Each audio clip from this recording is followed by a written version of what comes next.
Hi everyone, this is FIDE Master Dennis Monokroussos, and today we're going to take a look at a game from the recently completed U.S. Chess Championship.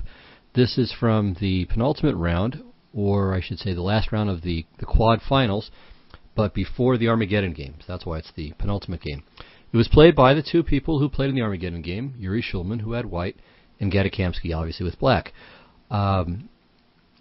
This game ended in a draw. They had both won their previous games after everyone had drawn in the first round of the quad finals. So if either player won this game, that would have instantly decided the championship in their favor. Now, this is, I think, a fascinating game for the opening, and I want to say a great deal about it, in fact. So this is going to be delightful fun for those of you who are interested in the Grunfeld with either color. And for those of you who aren't, well, I think you'll still see some very interesting variations, and you'll get a chance to see or to think about some topics concerning opening preparation that I think will be helpful or can be helpful to you even if you don't play this opening. All right, so let's go ahead and have a look. So it was a Grunfeld. Interestingly, after the game, Kamsky said that the variation they played was just a draw. He just kind of dismissively made that statement, but of course didn't play it in the last game. So in the last game, he reverted to a Slav against Shulman with the same colors. So you can take that for whatever it's worth. Anyway, we'll try our best to figure out what Kamsky may have had in mind in certain positions. All right, so Shulman, I think, pretty typically plays this variation. So and then here he plays this line with Rook to B1, which was big, starting in the mid 80s, let's say early. Around 82, 83, and really through the present day, although it's cooled off a little bit compared to where it was, let's say, even through around the turn of the century. All right, so castles, bishop b2, knight c6, d5. And here we have a very major parting of the ways. The line Kamsky played has been known for a long time. He took this pawn, but it has been considered extremely dangerous and has taken by far the second place in popularity to knight e5. And I want to say a bit about knight to e5. So from here, white takes and plays queen at e2 with the idea of building up this big pawn center with f4. And then c4 and bishop to b2. So white hopes to combine attacking play with just absolute dominance in the center. So black, and this is typical of a hypermodern opening, which the Grunfeld certainly is now going to try to start breaking up white's center as fast as possible before he can really consolidate it. So e6, f4, and now a very interesting parting of the ways. And this is something that I covered actually last year in a show somewhere else, and I want to be able to add a little bit to that. So I've done some more work on it and think I can finally answer the question. So the main move, well, there are three moves here. So this is a big position. So there's bishop to g7, there's bishop to h8, and bishop to c7. Now bishop to c7 is the move that's all the rage these days. So the point of this is that white can't play c4, which he'd love to play, because he just loses on the spot to bishop to a5. So white castles here most of the time. And then black will take, and play bishop to a5, which is very annoying. So white still can't play c4, which he wants to do for two reasons. One, to shore up the d5 pawn, and secondly, to play bishop to b2 and get the bishop sweeping along that beautiful a1 to h8 diagonal. So here, white has chosen all kinds of possibilities. F5 is, I would say, the most forthright approach. So bishop f5, rook takes b7, and interesting play ensues. Okay, so even though this is the most common move nowadays, bishop to c7, I'm going to more or less bypass it. All right, so I want to talk about bishop to h8 versus bishop to g7. And bishop to h8 went out of business a long time ago, thanks primarily to a game between the American International Master Vince McCambridge and the then, I believe, Icelandic IM, now and soon after GM, Johan Hjardarson, in a tournament in Grindavik in 1984. Okay, so after bishop to h8, well, let me just say, if you look at bishop to h8 and you look at bishop to g7, it's pretty hard at first to see what the difference between these two moves could possibly be. What in the world is the significance of this? Well, here's the idea with bishop to h8. Here's why it's a pretty cool idea. On bishop to g7, which is the move that survived, bishop to c7 is the main move, but bishop g7 is playable too.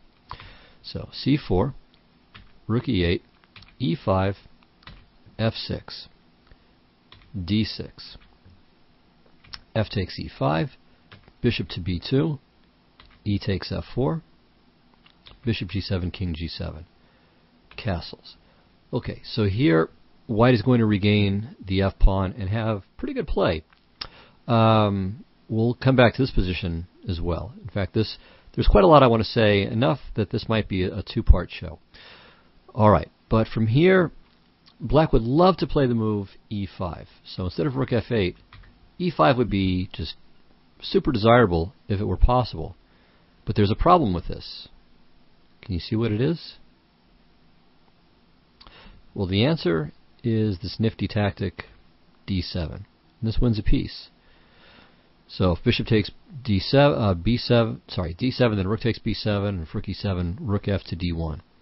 And if queen d7, then takes, rook b7, followed by rook to d1 if necessary, followed by bishop to g4 if necessary. So white can triple up on against d7 if need be. So black will have two pawns, but it won't be enough for the piece. Okay, well, the point of this pin, so let me throw this in here, might as well do that, takes, is that, of course, the black king is on g7. If the black king were on h8, well, there would be no pin. So now we go back to the position with bishop to h8, and we see, okay, c4, rook e8, e5, f6, d6, fe5, castles. Bishop to b2, e takes f4, bishop h8, king h8, and now d7 does nothing at all because there's no pin. The king is on h8 instead. So very clever. And instead of bishop to b2, okay, white has tried castling, but after e4, bishop b2, takes, and b6, black seems to be just fine, maybe even a tiny bit better, but at least okay. So that was the argument for bishop to h8, that he got to avoid, in this sequence, this pin along the 7th rank. Unfortunately for black, after c4, rook e8, e5, f6, the move f5 proved a real cruncher, and McCambridge won in very nice style against Yarderson.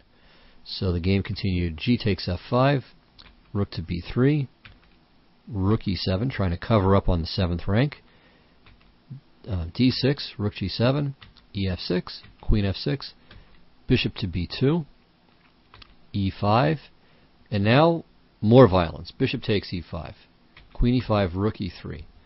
And black was forced to give up his queen, queen e6, rook takes, bishop takes, queen e3, rook e8, and queen c5. So black has some counterplay to be sure, but white is objectively winning here and did go on to win the game. After rook takes g2, d7, takes, and white was continuing to do fine here. All right.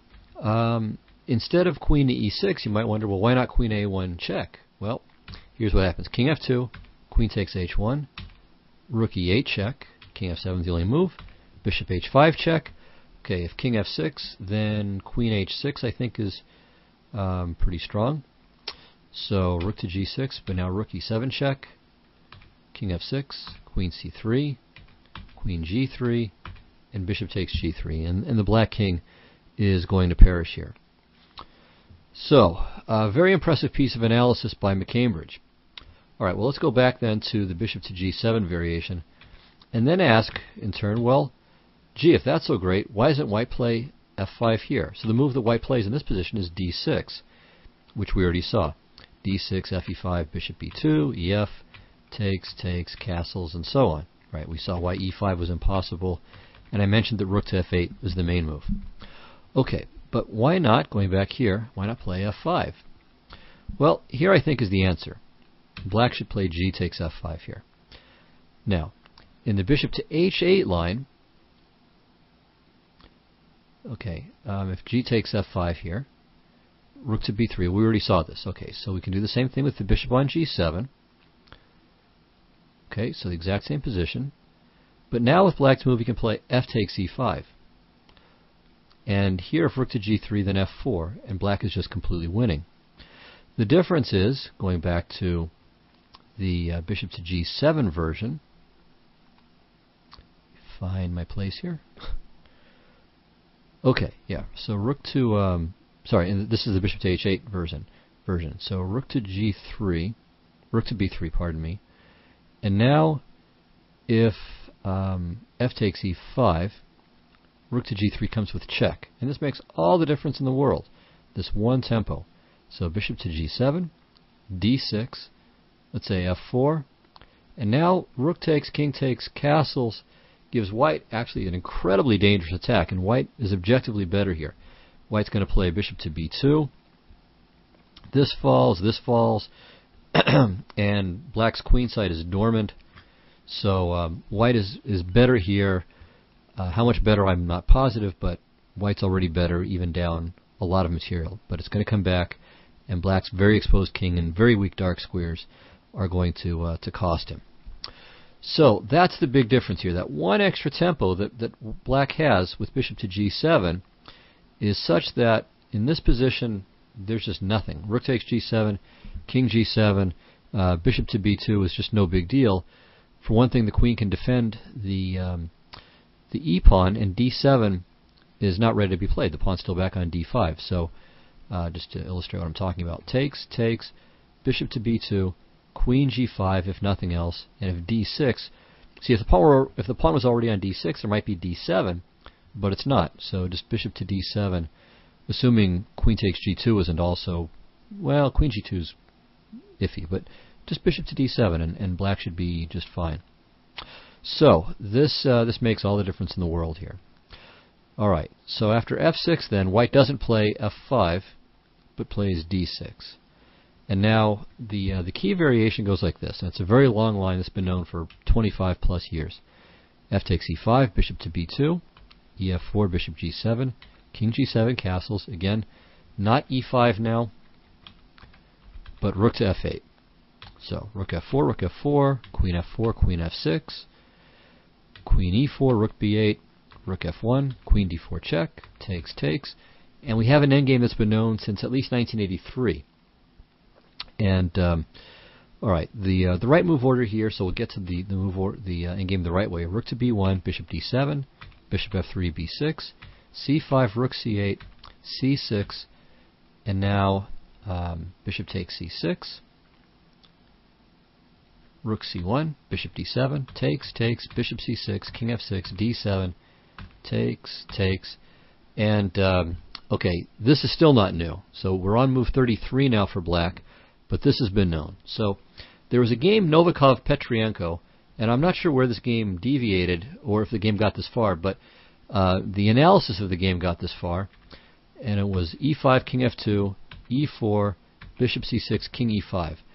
And the endgame was originally thought to be a draw, but here Novikov came up with this great idea of playing h4, and found that this ending is probably a win for white. And the key seems to be that if black can either achieve b5 or g5 safely, well, g5 without white being able to play h5 in reply, then he can draw. Otherwise, it's a win for white. And in the game Novikov-Tukmakov from Lvov in the Soviet Championship back in 1984, white went on to win this ending in 60 moves. Okay, so you guys can look that game up on your own. It's a very famous game. I remember at the time there was there were all kinds of amused comments about this. You know, some people thought this was just horrifying that people were making novelties on move 36. Remember, this is in the pre-computer era at that. While others thought this is just tremendous, a great achievement, etc.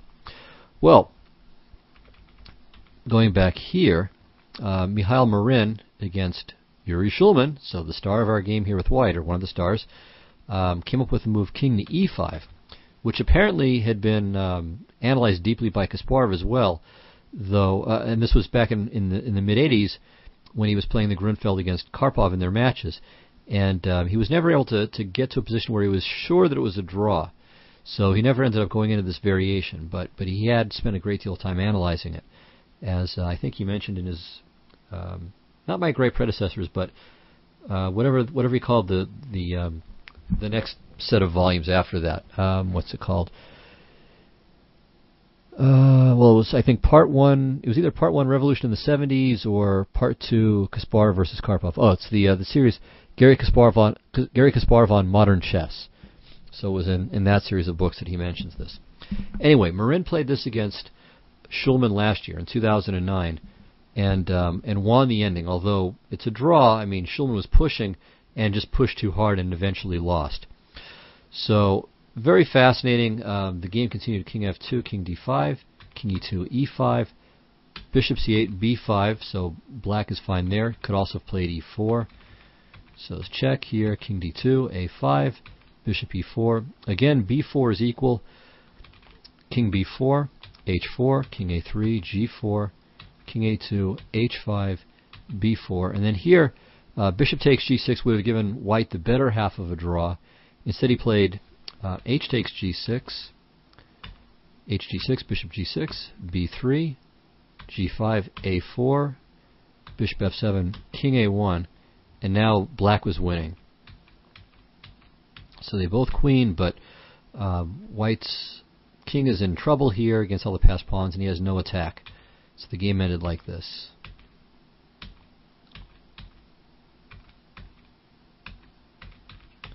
And a pawn is going to queen. Well, he's going to play A2, just win the bishop, and then the D4 and E3 pawns will carry the day.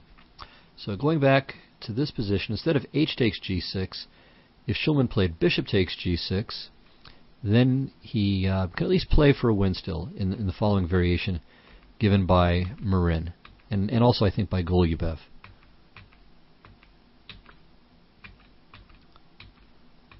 Okay, so this is all very complicated, but basically what white's trying to do is get the pawns all stopped on the same diagonal, and that's what he's achieved here. And black doesn't have perpetual either, as you'll see in a moment. So here, white's king is safe. All three pawns are blockaded on the same diagonal, and white can start trying to push the H pawn up the board. So it's probably, with absolute best play, still a draw, but white can push here. And I'm not even sure that it's a draw with absolute best play here. But black did have improvements earlier, so this isn't necessarily all forced. Okay, but this does show the depth of analysis that can go on in the modern game. And interestingly, while computers can kind of validate or disconfirm one's analysis, they're not really so fantastic in generating the analysis of this ending. I mean, it's still kind of too deep, and ideas are more important than variations. Though, of course, any variation can refute. You know, I mean, if there's a tactic, then all the brilliant ideas in the world can get undermined. All right, so that gives you some idea of the current depths of the state of the theory after knight to e5.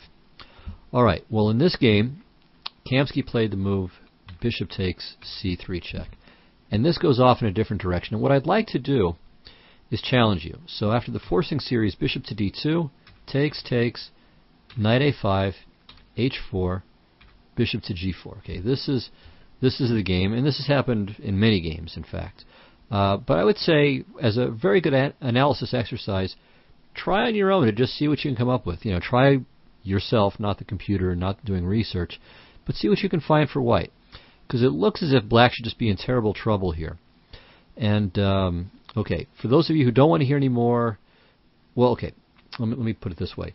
Fast forward about 30 seconds, because I'm going to at least tell some of you what the two main moves are. And I won't necessarily evaluate them, but it's at least a little bit of a hint. So the two main moves are knight to g5 and h5. So those are the moves that you want to evaluate. All right, so for those of you who have skipped over this, I'm going to talk for a few seconds, and hopefully you'll come back and not have heard what I said the two main moves here are as far as theory goes. Okay, anyway, analyze this, and next time I'll look at more depth at those two moves And maybe if you have some interesting analysis of your own, we can incorporate that. So let's have some fun with this. It's a line I remember. I knew this line back in the mid '80s when I was an up-and-comer, and I played this system with white. And I just found it offensive that black could play like this and not just get crushed. I mean, okay, he's taking a pawn, but in return for it, his king is just bare. I mean, there's no bishop there to help out. The H file might open, and it just seemed to me. And also, white has this nice center too, so it just seemed to me insane that black could play like this and live. But as far as I can tell at this point, black can do that. Anyway, so have fun with this. We'll dig into this next time, and it would be nice if you guys found some cool theoretical improvements. So I'll show you what I've come up with, and maybe you guys will push the theory along. So thanks a lot. See you next week. Bye-bye.